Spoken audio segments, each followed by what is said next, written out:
Just going to let that slide be. Well, thank you for allowing me to be a little philosophical. I know that the practical side of all of you have been very patient for the last 20 minutes and said, okay, what does this have anything to do with what we're talking about? And it has everything to do with it in this way. Here's how it's important. FFT has a manual. It has goals. It has steps. It has phases. It is a directional, practical, systematic approach. And before you ever begin trying it, or trying the interventions that go with it, you've got to be comfortable knowing that it has evidence behind it, and it may not be what you're comfortable with or you're used to. That's not a bad thing, but it will challenge you. It will challenge you to think carefully about whether you'll be that person in the back of the audience that says, does this mean I need to learn something new? Or whether you'll be the person that says, of course I need to always learn. And of course I can step up. And of course evidence-based treatments are something that I can do. So it's important to know that as an evidence-based treatment, there's a lot that goes into it. It is not just a nice idea that Jim Alexander and Tom Sexton came up with one day while they were drinking some beers somewhere. But it actually has science, and it actually is systematic. So let's go back to FFT for a moment. We have about 20 more minutes, and then I'm going to stop for questions before we go to lunch. So I want to start with a little bit more of FFT, and then when we come back, that's how we'll spend the entire afternoon. Tomorrow, that's how we'll spend the entire day. And so with that context, with FFT woven in and out, I hope that that allows us to be able to move forward and for you to get a good grounding in why, a good grounding in the foundations of where we've come from. Because if you look me up in Google Scholar, you'll see I've written a lot about evidence-based treatments. And actually, in the family psychology area, we've come up with an evidence-based treatment scheme. We've come up with a way of evaluating the evidence in a certain way. It's a 2011 article done by myself, Jay LeBeau, Al Gurman, Sue Johnson of Emotionally Focused Couple Therapy, etc. And so that's where our history is. You know, this is a totally off the subject, so bear with me. I'm feeling so bad for the translators because they have to come and go. I must be going so fast that they get tired enough that they have to shuffle in new, it's like replacements on a sports field, right? They got to get the reserves in there who have a little bit more stamina. So I'm glad they're sticking in there. Okay, FFT. I've already told you this, short term, targets adolescence, specific, and we have a particular story in the FFT story, and it's this. As an evidence-based treatment, FFT is a funny treatment. It's kind of unique in the evidence-based treatment world, actually. And it's unique because it puts together this notion of two experts. For example, if I were to describe FFT, I would say that it is purposefully creative. Now that's a funny set of words. How can you be purposeful and creative at the same time? And I'm here to tell you, I think you've got to be both. You have to have a reason for what you do. You need to do that, whatever it is, in a creative way. Why? Because we are not making widgets in a factory. We are working with people and they are complicated. They have values. They have beliefs. There are different things important to one family than another. And so while we can follow a protocol and be purposeful, you have to be very creative in how you do this. FFT is structured in a flexible way. It is flexibly structured. How can you do both of those? Don't you lose the model if you get flexible? Well, I'm not suggesting that with every new family you change the model. I'm suggesting something different, as you'll see. I'm going to suggest that FFT works when you wrap it around a family. When you, for example, our first phase. That can take 3 sessions. That can take 8 sessions. What's the difference? The family and what the family needs. It has a flexibility and it has a structure at the same time. It is model-focused and client-centered at the same time. Frequently, those are seen as different. You either are client-centered or you do your treatment. How about if you did both? How about if you did your treatment in a way that fit the client? That would be helpful. And it isn't for everything. And it isn't magic, and it isn't going to fix the world, and it only works with a certain population of kids and youth and adolescents. We are finding, as I said earlier, that it works with adults and couples with adaptation. But I am not here to tell you, drop everything you do and do FFT. I'm here to tell you that with certain kinds of clients, it may have the highest probability of success. We do it in a lot of places. In the United States, we work in California, in New York. We work in juvenile justice settings. We work in what are called systems of care settings, which are other times called wraparound systems. I'm not sure if you're familiar with those. We work in lots of different countries, and currently, we believe, or we know, that FFT is done on any given day, today, somewhere in the world, FFT is being delivered in about 8 different languages, in 8 to 10 different countries. So it seems to transcend culture, country, and language when it's done well. So let's look at a little bit of the data. What is the science? I made a big deal about the science, right? So what about the science? Does FFT work? And the question is, it seems to, actually, you know, the truth is I probably wouldn't ask that question if I didn't know the answer.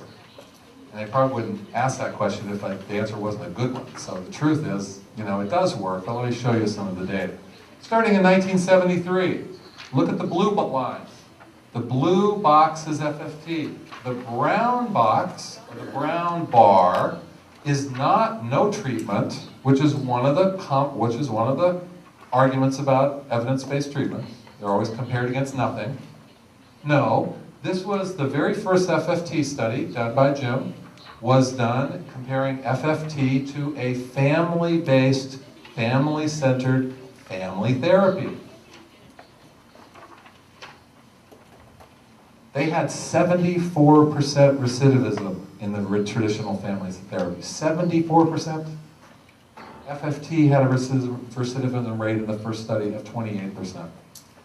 Same kids, same system, hardcore delinquents, difficult kids, some of the hardest kids there were to work with, it works better. Move to the middle, 1977. So again, FFT did a bit better in that study. Look at the brown line at the very back. That's the alternative family treatment, way better than that. But now we added 2 conditions in the middle. The white bar is no treatment. It's a waitlist control. And the yellow bar is a probation officer. Clearly FFT does better, but there's something more interesting in this. Compare the brown bar to the no treatment bar. On the whole, just doing family therapy is great, but that doesn't mean it's going to work. All of them are not equal. Move to 1998 with the Don Gordon studies of 1998, and you see a very similar pattern. So here we have 20 years, 25 years of studies that seem to repeat the same pattern over and over and over again. And not only with FFT, but with the alternative treatments as well. Here's a recent study, a study Impress that we did. And we compared FFT, again, to no treatment and an alternative treatment. And this time, the alternative treatment, which is the red bar, is an interesting one. This is a group of family therapists that sat through the first FFT training, and they said, you know what? We already do this. This is exactly what we do. So we don't need you. So see ya. But we'll participate in your study. So they actually had a little bit of FFT training. Lo and behold, they don't do much better than nothing. And FFT did exceptionally well, and in this case, twice as many, 50% reduction in these bad outcomes by using FFT. And then our study that I showed you earlier, the largest FFT study of about 1,000 kids and families where we reduced felony crime, violent crime, the cost return is a little higher than I said, and it's pretty cheap to deliver. It's not so expensive to deliver.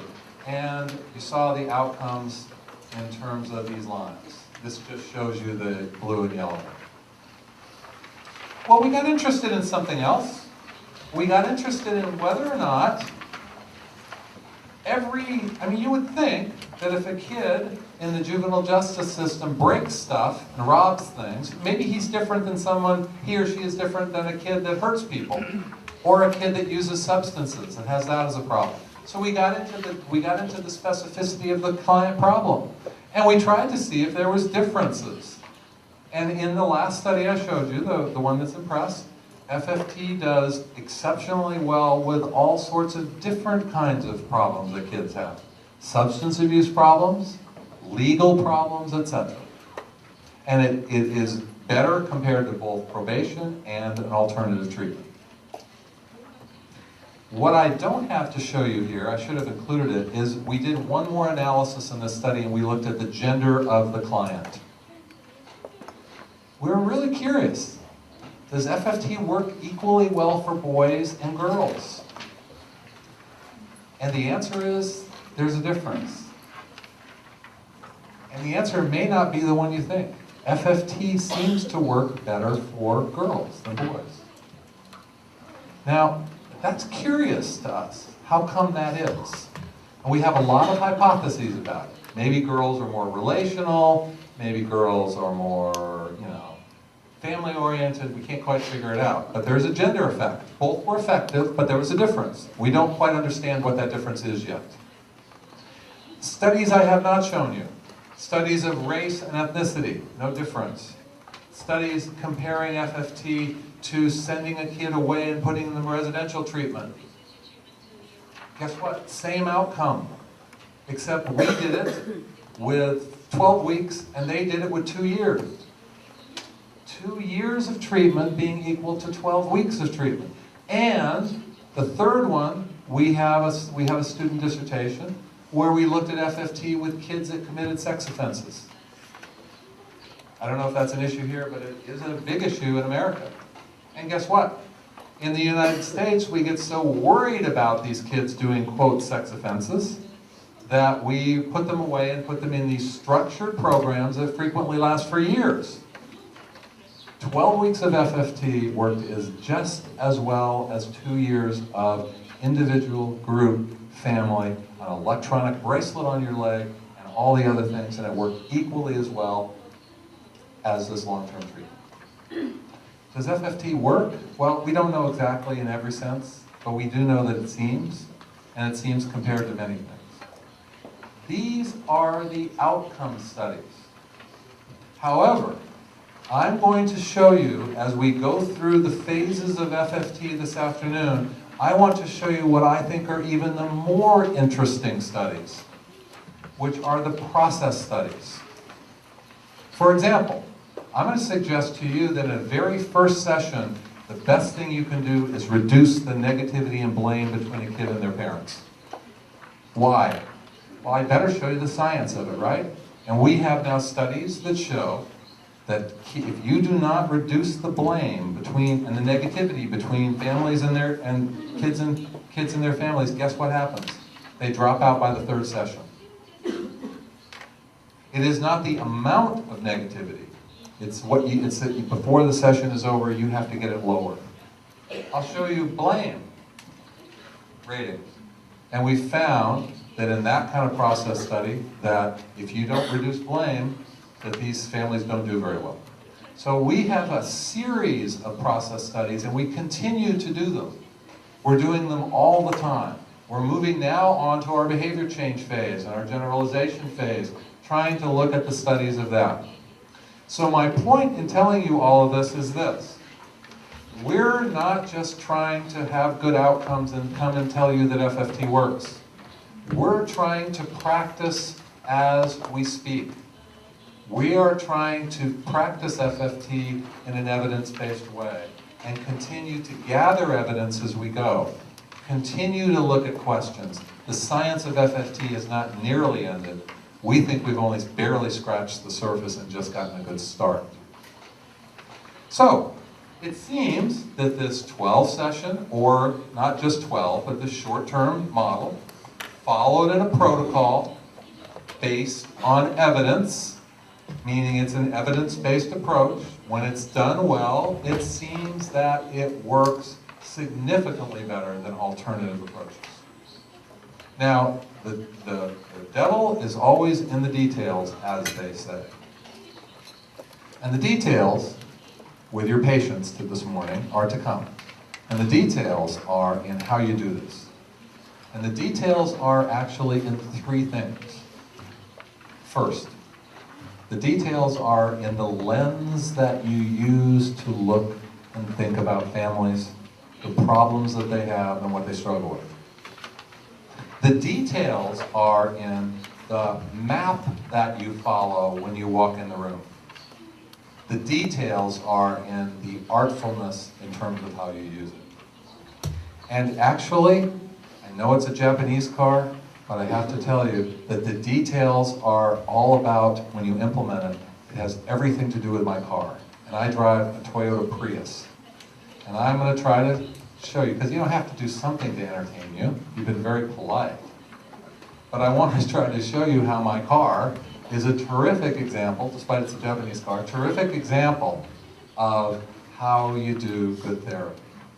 So during the day-to-day, and until I talk about it tomorrow afternoon, you can try to figure out how in the world does FFT have anything to do with a Toyota Prius? But it has everything to do with it. And I'll try to show you. So, we're at 12:30, and what I'd like to do in the next 10 minutes before our break is take your questions. Because you've been kind enough to listen to me for all morning, and I'm so appreciative and thank you. You're a wonderful audience. You've been very thoughtful. I can see you're really working hard at this. So let's turn this around, and let's see what questions you have. And I understand that if we pass the mic around, I heard that if we use the mic, that then I'll put on my little thing and you can speak in Korean and I'll be able to understand your question. So we can have a very quiet, meditative 10 minutes where we all sit comfortably and just relax. Or we can have an engaging kind, I'm trying to put the challenge on you here, or we can have an engaging 10 minutes in which all those things that you've thought, which is or whatever, and all those things that you talk to your friend about in the lobby in the break, that you actually ask me. So let's see if we can't do questions for a while. So who has one? And all questions are good.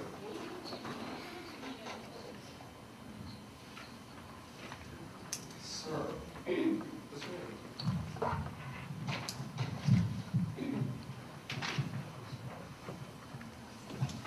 네. 네, 재미있는 강의 감사드립니다. 저는 31페이지에 있는 저 그래프에 굉장히 재미있다고 생각하는데요. 워싱턴 스테이트에서 하신 연구죠. 거기에 세 가지 그래프가 나오는데 하나는 FFT가 doesn't work 할 때 한 그룹은 FFT가 잘 적용되지 않았을 때의 결과이고 한 그룹은 FFT가 잘 적용됐을 때의 결과이고 두 번째는 프로베이션이 들어갔을 때의 결과인데 저는 궁금한 게 FFT를 잘 하지 못하셨던 분들의 결과가 그 디자인에 의해서 선생님이 연구를 처음 하실 때 그 계획을 그렇게 세우셨었는지 그 디자인을 그렇게 하시면 이런 식으로 볼 수 있었던 건지 아니면 FFT가 프로베이션하고 같은 결과를 냈는데 더 좋은 결과를 보고 싶으셔서 데이터를 더 분석하셔서 이렇게 두 개를 나누신 건지 그게 궁금합니다. 근데 디테일을 계속 강조하셨기 때문에 이 데이터가 지금 굉장히 저한테는 관심이 많은데 아마 또 그런 제안이 나오시겠죠? This is a great question. Thank you. Wonderful, wonderful question. I wish I could tell you that. I mean, yes. Wouldn't it be? Well, let me just say this. No, we didn't. We didn't after the fact try to figure out why it didn't work. From the very beginning, we were interested in fidelity, because one of the key things about evidence-based treatments is fidelity. Right? They're specific. You can measure them. We actually have a fidelity tool where we have our brilliant supervisor. When she does supervision, she listens to the case and she makes a rating of model adherence, or the degree to which you stick to the model. Now, this was our first test, and it was a specific and purposeful test of our adherence instrument to see whether or not it made a difference. Now, the truth is, in the study, we had to argue to get it in, because it was done, the data wasn't gathered by us, it was analyzed by us. And the people that did the study thought it was just too difficult to gather this data. But we insisted on it. And we insisted on it because we believe in the fact, we knew clinically that everybody wasn't doing a good job. We could see it. We could feel it. We knew, I mean, it's just the case. And it is not just the case for FFT, it's the case for anything. You all know, you see, you look around, you see people doing really well, you see people not doing well. It's not a big surprise. But at that point, there had never been a study of fidelity. And so we put that in, and one of our main hypotheses was, does fidelity matter? We never, ever expected that it would have such a dramatic outcome. We never expected. We thought originally that we would be able to test our fidelity instrument, etc. We didn't expect this outcome. And in fact, some of my colleagues don't like this study, because they would rather have it be that FFT is magic, and no matter what you do, it works. Well, folks, we're practitioners, we know that's not true. You just know it's not true. So this was one of the first studies to demonstrate that. Now, if you look in the literature on fidelity, you'll see a variety of outcomes. In individual therapy, there's mixed results about fidelity. Some studies show it matters, and some studies show it doesn't matter. The difference is this: with a specific treatment, it matters. With a non-specific treatment, fidelity doesn't matter. For me, that's like one of those duh findings, as my son would say, duh. How can you measure something that's not specific? So again, there's yet another study that shows fidelity to be curvilinear. Really helpful until you get very good, and then it may get in your way. And that raises the question of something we've been thinking about recently. There is a difference between adherence and competence. They're not the same thing. Adherence means you stick to it. Competence means you stick to it in a way in which you do it well. So we're now trying to look at the variable of competence to try to define what that means, and that's tough. It's really tough to sort that through, because competence ratings are not so easy. I hope that answers in part your question. Someone else have a good, do you want to follow up? Did I answer it close enough? You can I have a following question. 그러면 그 스터디에 참가했던 프랙티셔너들이 그 트레이닝을 얼마나 받으셨는지, 그리고 매뉴얼을 따랐던 사람들의 특징과 따르지 않은 사람들의 특징이 있었는지, 아니면 다른 팩트들이 발견되었는지, 어떤 사람들이 그 매뉴얼을 따르는지 아니면 안 따르는지, 그런 여러 가지 요인들이 있을 것 같은데요. Another brilliant question, I have to say. Really, I'm serious. No, it really is. It's a brilliant question. I'm not just making this up. It really is, because the question is this: can we pick a good therapist? That's kind of what you mean, right? Can we determine who can do it and who cannot? It's a little more complicated than that. On the first hand, can we pick a good therapist? We have tried to figure out for a decade what is a good FFT therapist. And when we come back, I'm going to tell you what we think. But you know what? We can't quite figure it out. You know what? We have some people that are brand new in the business. They're brilliant. And we think they're brilliant because they don't know anything. So we can teach them FFT, and that's all they do and all they know. So they're able to do it because it's what they know. That's the only thing they know. No, seriously. No, seriously. They're not internally conflicted, right? They just have this, and that's what they do.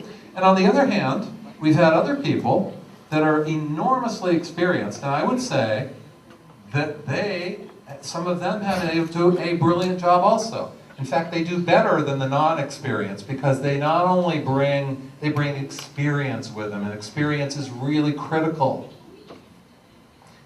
Not all of them can do it, but some of them can. Here's the only thing we can figure out, and maybe Astrid can answer it better than I. One of the variables we think is this. The therapist has to be open to learning something new. The therapist has to not be forced to do this. They have to choose to do this. That's number one. The second thing has to do with the context in which they work. Some contexts don't allow you the room to do even a family-based intervention. Let me give you an example. We work in California.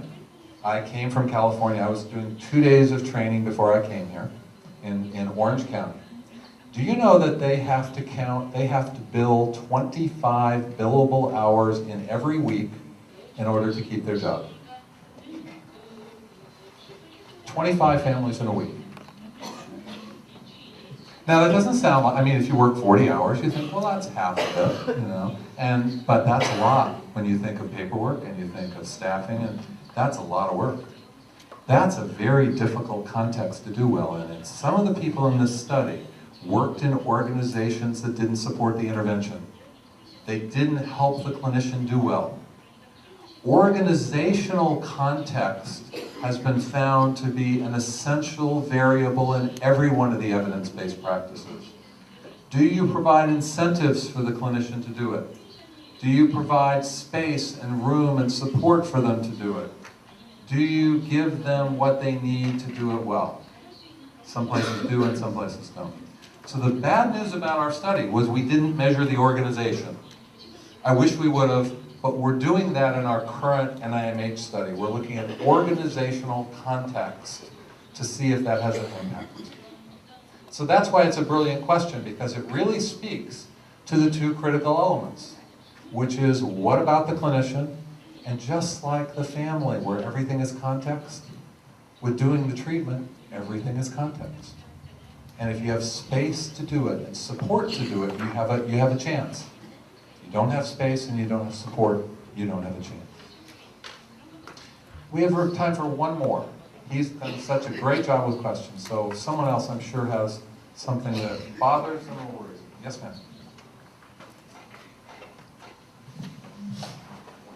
They're bringing you the microphone, so.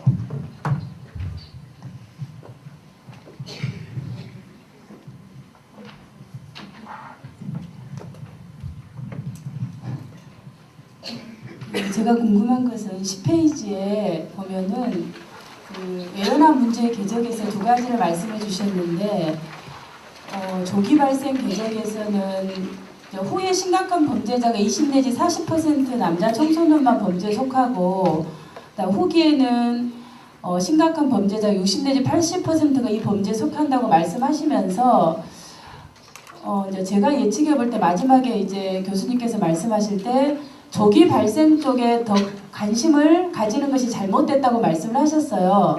근데 이제 이 데이터를 보면은 조기 발생이 사실은 후에 심각한 범죄자 퍼센트가 훨씬 낮거든요. 그 말은 어렸을 때 이 아이들의 문제의 징후를 봐서 예방을 했기 때문에 그만큼 퍼센트가 낮아진 거고, 후에 발생한 것은 그런 증상적인 것들을 어렸을 때 알지 못하고 청소년기에 발생했기 때문에 훨씬 더 많은 퍼센테이지가 심각한 문제를 발생했다고 얘기를 했습니다. 그렇다면 우리가 관심을 가져야 되는 것은 물론 일어나는 것에 대해서도 치료를 해야 되지만 이렇게 조기에 발생해서 외연화 문제의 궤적을 보인 아이들에게 조기 발생하고 예방하고 이런 것들에 관심을 가지는 것이 훨씬 이런 어려움을 가진 아이들을 그렇게 치료하는 부분에 효과적일 거라고 생각합니다. 그리고 제가 또 임상에서 실제로 아이들을 치료했을 때 이렇게 후기 발생된 아이들을 환경적인 문제를 개입을 하면은 반드시 좋아지고 효과가 분명한데 이렇게 조기 발생의 궤적에 어려움 있는 아이들은 대부분 기질적이거나 성격이든 할 때 상관없지만 어쨌든 많은 시간이 지나도 상당히 어려움이 겪게 됐어요. 그대로 그 문제가 1차적인 어려움들이 그대로 있어서 2차적인 어려움들은 줄어들었지만 그런 경우를 봤을 때라도 조기 개입이 굉장히 중요하고 그런 부분에 관심을 가져야 된다고 생각하는데 여기에 대해서 어떻게 생각하시는지. Yes.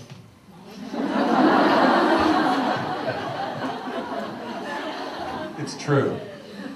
You're exactly right. You know what? The key here is prevention. If we can prevent, both either through family education, if we can prevent through early detection, if we can prevent, that is the best case. Because what happens when you prevent is that all of the other problems that come along with somebody getting really serious don't happen. It's easier to prevent, and you don't have all the other damage to everybody else. So you are exactly right. But there's a couple things in what you said that aren't exactly true. One is the late onset are not kids that weren't identified. The late onset were kids that did not have problems when they were younger. It's not that that we missed them. It's that they didn't develop them until they become teenagers. Now, some of them were late onset because we missed it. Others were late onset because they were fine. They did perfectly well until they became adolescents. And so the point is, yes, prevent.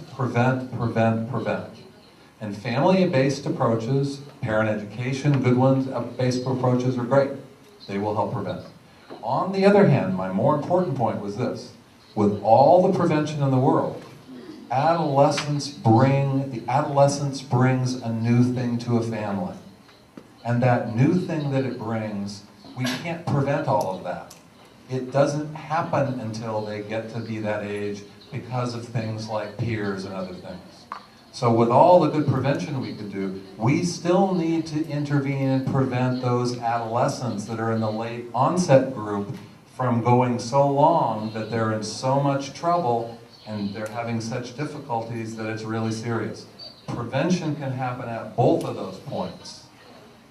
And I think that what happens in many cases is either we don't intervene when we should, or we don't intervene effectively. Well, thank you very much. Long morning. I appreciate your patience very much. We will be back at what time? Let's open up one. We'll be back at 2. We'll be back at 2 o'clock. Bring more questions, and thank you very, very much for your patience.